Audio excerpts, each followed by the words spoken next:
राम राम दोस्तों, जय बाबा नीम करोली महाराज जी की। आशा है कि आपके ऊपर भी बाबा नीम करोली जी की, श्री राम जी की, हनुमान जी की, शिव शंकर भोलेनाथ जी की, नव दुर्गा माँ, जगदम्बे सबके ऊपर कृपा करे। मेरी माता, मेरी देवी देवताओं सबके ऊपर कृपा करो। आपके घर परिवार में सदैव सुख शांति रही, सुख समृद्धि आई, यही मैं प्रार्थना करता हूँ बाबा नीम करोली जी सभी देवी देवताओं से। बाबा महाप्रभु कृपा करो बाबा। तो दोस्तों, आज मैं आपको श्रीमद् वाल्मीकि रामायण अयोध्या कांड का 87वां सर्ग सुनाऊंगा। इसे सुने और रामायण की महिमा का अनंत लाभ एवं आनंद और धर्म लाभ उठाएं। इस धर्म रस को पूरा इसका पान करें मेरे प्रभु, मेरे भाई। मेरे प्रभु की भक्ति, श्री राम जी की, बाबा नीम करोली जी, हनुमत स्वरूप बाबा, इनकी शरण में बैठकर इनका आशीर्वाद लेके आपको सुनाता हूँ। इसे पूरा सुने, यही प्रार्थना है दोस्तों। 87वां सर्ग। भरत की मूर्छा से गुहु, शत्रुघ्न और माताओं का दुखी होना। होश में आने पर भरत का गुहु से श्री राम आदि के भोजन और शयन आदि के विषय में पूछना और गुहु का उन्हें सब बातें बताना। गुहु का श्री राम के जटा धारण आदि से संबंध रखने वाला अत्यंत अप्रिय वचन सुनकर भरत चिंता मग्न हो गए। जिन श्री राम के विषय में उन्होंने अप्रिय बात सुनी थी, उन्हीं का वे चिंतन करने लगे। उन्हें यह चिंता हो गई कि अब मेरा मनोरथ पूर्ण न हो सकेगा। श्री राम ने जब जटा धारण कर ली, तब वे शायद ही लौटें। भरत सुकुमार होने के साथ ही महान बलशाली थे।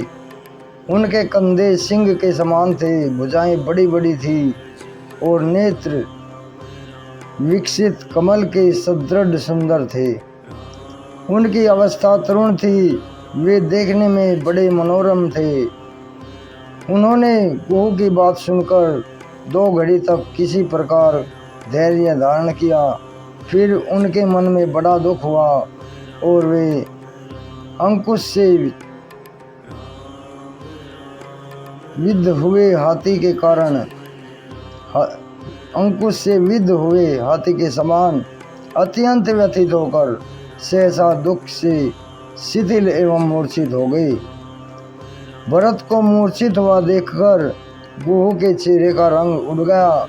वह भूकंप के समय मथित हुए वृक्ष की भांति वहाँ व्यथित हो उठा। शत्रुघ्न भरत के पास ही बैठे थे। वे उनकी वैसी ही अवस्था देख उन्हें हृदय से लगाकर जोर जोर से रोने लगे और शोक से पीड़ित होकर अपनी सुध बुध खो बैठे। तदनंतर भरत की सभी माताएं वहां आ गई। वे पति वियोग के दुख से दुखी तो थी ही, उपवास करने के कारण दुर्बल हो चुकी थी और दिन हो रही थी। भूमि पर पड़े हुए भरत को उन्होंने चारों ओर से घेर लिया और सब की सब रानियां रोने लगी। कौशल्या का हृदय तो दुख से और भी कातर हो उठा। उन्होंने भरत के पास जाकर उन्हें अपनी गोद में चिपका लिया। जैसे वत्सला गो अपने बछड़े को गले से लगाकर चाटती है, उसी तरह शोक से व्याकुल हुई तपस्विनी कौशल्या ने भरत को गोद में लेकर रोते रोते पूछा, बेटा, तुम्हारे शरीर को कोई रोग तो कष्ट नहीं पहुंचा रहा? अब इस राजवंश का जीवन तुम्हारे हाथ में ही है, तुम्हारे अधीन है। वत्स, मैं तुम्ही को देखकर जी रही हूँ। श्री राम लक्ष्मण के साथ वन में चले गए हैं और महाराज दशरथ स्वर्गवासी हो गए हैं। अब एकमात्र तुम ही तो हम लोगों के रक्षक हो। बेटा, सब बताओ, तुमने लक्ष्मण के संबंध में अथवा मुझ एक ही पुत्र वाली माँ के बेटे वन में शोक सहित गए हुए श्री राम के विषय में कोई अप्रिय बात तो नहीं सुनी। सीता सहित माँ के बेटे वन में सीता सहित गए हुए श्री राम के विषय में कोई अप्रिय बात तो नहीं सुनी। दो ही घड़ी में जब माँ यशस्वी भरत का चित्त स्वस्थ हुआ तब उन्होंने रोते रोते ही कौशल्या को सांत्वना दी और कहा, माँ घबराओ मत, मैंने कोई अप्रिय बात नहीं सुनी है।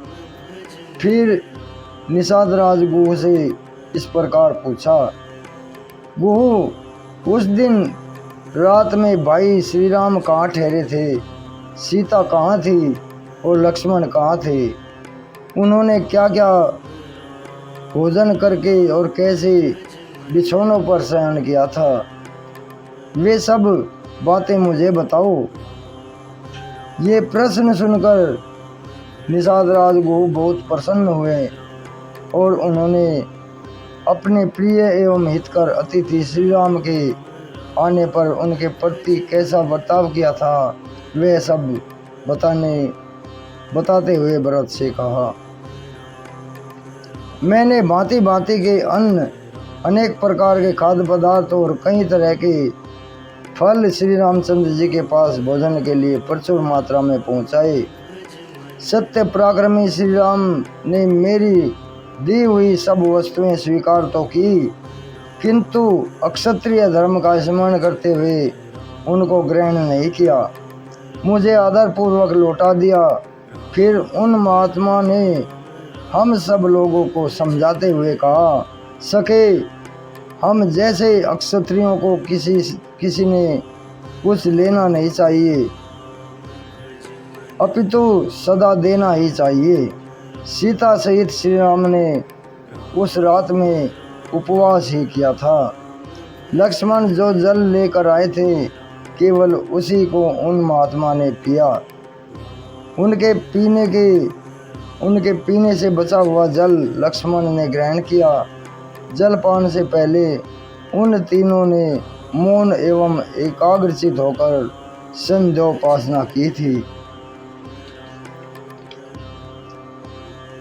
तदनंतर लक्ष्मण ने स्वयं कुश लाकर श्री राम जी के लिए शीघ्र ही सुंदर बिछौना बिछाया। उस सुंदर बिस्तर पर जब सीता के साथ श्री राम विराजमान हुए तब लक्ष्मण उन दोनों के चरण पर पखार कर वहां से दूर हट गए।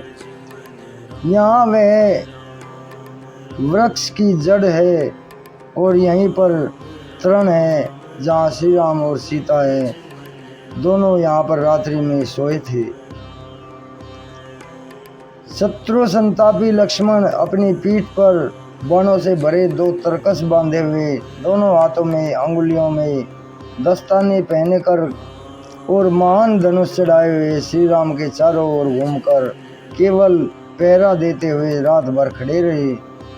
तदनंतर मैं भी उत्तम बाण और धनुष लेकर वहीं पर आ खड़ा हुआ जहाँ लक्ष्मण थे। उस समय अपने बंधु बांधवों के साथ जो निद्रा और आलस्य का त्याग करके धनुष बाण लिए सदा सावधान रहे और देवराज इंद्र के समान तेजस्वी श्री राम की रक्षा करता हुआ उस रात लक्ष्मण नहीं सोया और हम भी उसके साथ जागते रहे।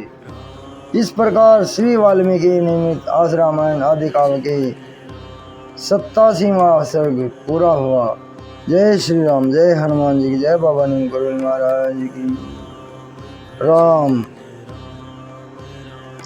तो दोस्तों ये श्रीमद् वाल्मीकि रामायण अयोध्या कांड का 87वां सर्ग पूरा हुआ है। कल मैं आपको इसका 88वां सर्ग सुनाऊंगा। अभी आज्ञा लेता हूँ दोस्तों। आपके परिवार पर सदैव श्री राम जी की, बाबा नीम करोली जी की, हनुमान जी की कृपा रहे, यही मेरी प्रार्थना है। सभी देवी देवता आपके ऊपर सदैव कृपा दृष्टि बनाए रखे मेरे प्रभु। जय राम जी।